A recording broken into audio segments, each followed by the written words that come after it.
Nesse vídeo eu vou falar os 7 maiores erros que eu vejo os investidores cometendo, e não só investidores que estão começando a investir, investidores às vezes que já estão investindo há um longo tempo no mercado, tá bom?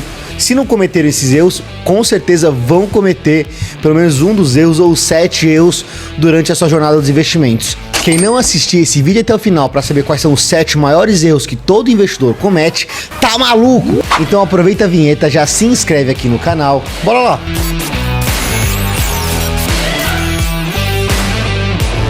O primeiro deles, eu deixei justamente esse primeiro para ser o mais legal, né? O mais legal porque é o mais polêmico, que é enraizar o preço médio. Muitos investidores me procuram para ter uma assessoria de investimentos e geralmente a carteira está repleta de ações ali com menos 60% de rentabilidade, menos 80%, menos 90%.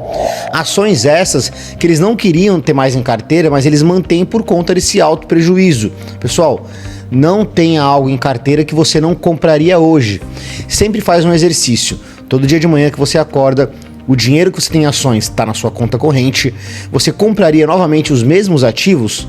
Se a resposta for sim, você deve manter, talvez até vale a pena você aumentar para fazer um preço médio, aproveitar o longo prazo e abaixar para aumentar a rentabilidade.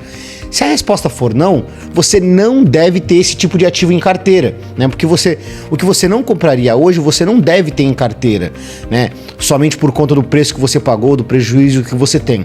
Tem que desapegar desses ativos que estão ruins para você, finalmente, você se apegar em ativos que estão bons, estão com boas rentabilidades, ou às vezes trocar o seu perfil de investimentos. 2. Esse erro também é bem comum, querer ganhar em tudo, tá? Vocês têm que entender também, pessoal, o investidor nunca vai conseguir participar de tudo, né? Se a Magalu subiu, ele quer ter, se ele não tem, ele vai querer comprar correndo, e rentabilidade passada não é garantia de rentabilidade futura, né?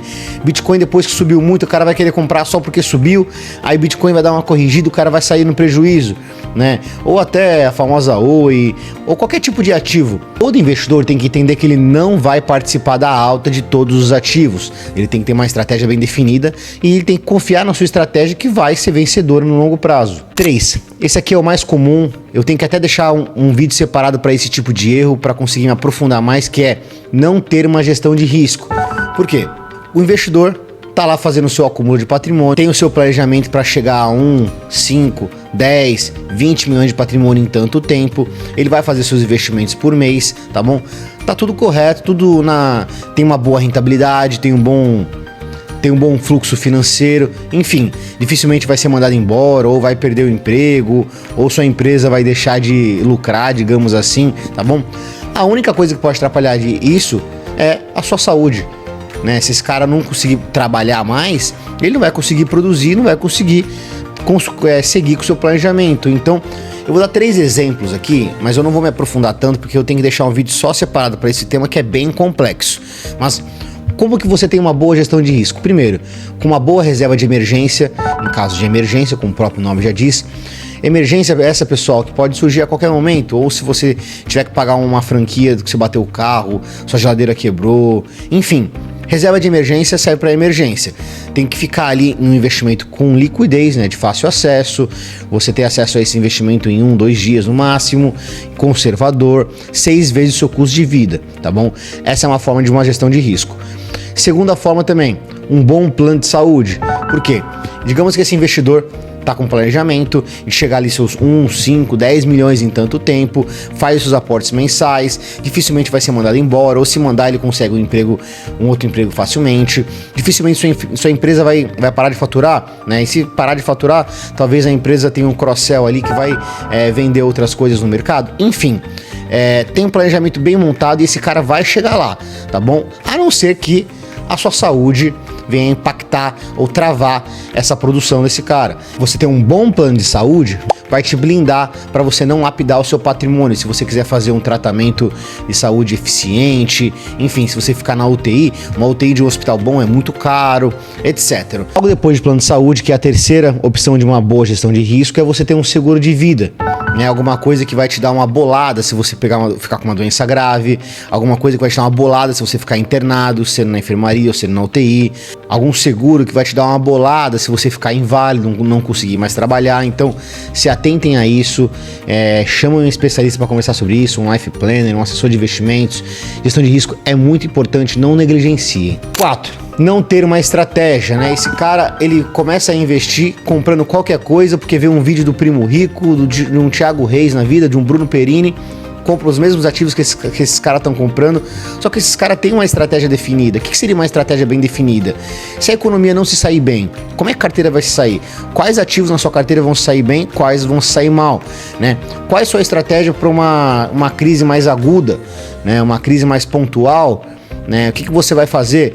Se a economia se sair bem, né, o Brasil aí conseguir estabilizar as contas públicas, a inflação vir para a meta do Banco Central, quais ativos que vão sair bem e quais ativos que vão sair mal?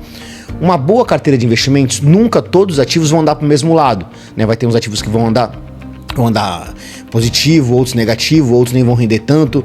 Uma boa estratégia é você saber o que vai acontecer conforme a economia vai se movimentando e você fazer alguns rebalanceamentos. Então tem que ter uma boa estratégia definida, ou você tem que estudar ou buscar a ajuda de um profissional. 5.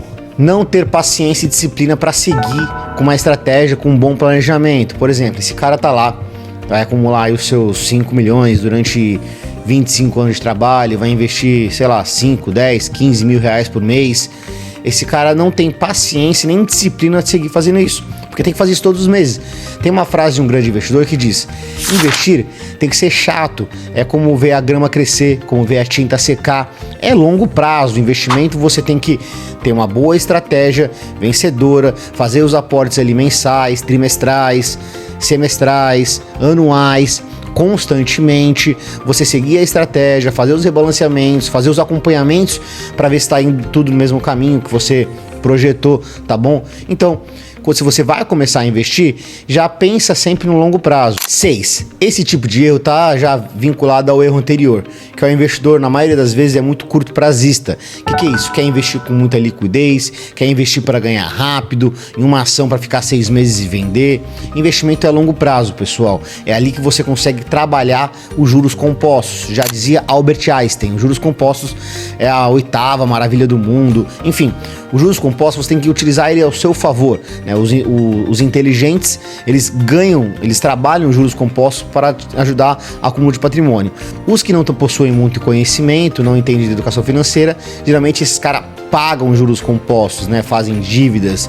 Então, utilize os juros compostos ao seu favor, não seja curto prazista, tenha um bom planejamento, porque, por exemplo, se o cara ele quer uma liberdade financeira, ele tem 30 anos de idade, para que ele está colocando investimentos para vencer daqui a 6 meses, né? Comprando uma LCA do Banco do Itaú para vencer em 3 meses, ele poder mexer? Não tem sentido nenhum.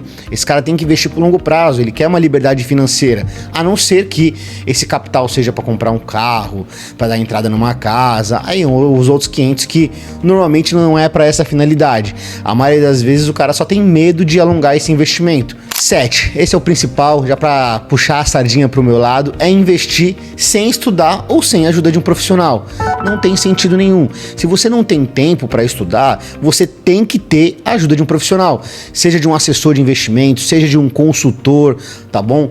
Enfim, sendo através de um gestor de carteira, ou você tem que estudar. Pegar final de semana ali, se você trabalha muito e você mesmo estudar por conta própria, mas fazer investimentos por conta própria, porque você vê um vídeo de 10 minutos ali do Primo Rico ou qualquer outro influenciador digital, pessoal, há grandes chances de você fazer uma besteira ou até pior, você fazer um bom investimento, só que você não entender ali o percurso, a volatilidade no meio do caminho do investimento, você resgatar com prejuízo que não vai em linha com a estratégia de investimentos que é fazer você ganhar dinheiro. Então, estude investimentos. Se você não tem tempo para estudar, faz uma reunião com o assessor de investimentos para entender como funciona o trabalho dele, os custos dele, ou de um consultor, né? Faz as cotações para você ter alguém do seu lado que vai te ajudar a chegar no seu objetivo final, que é uma liberdade financeira.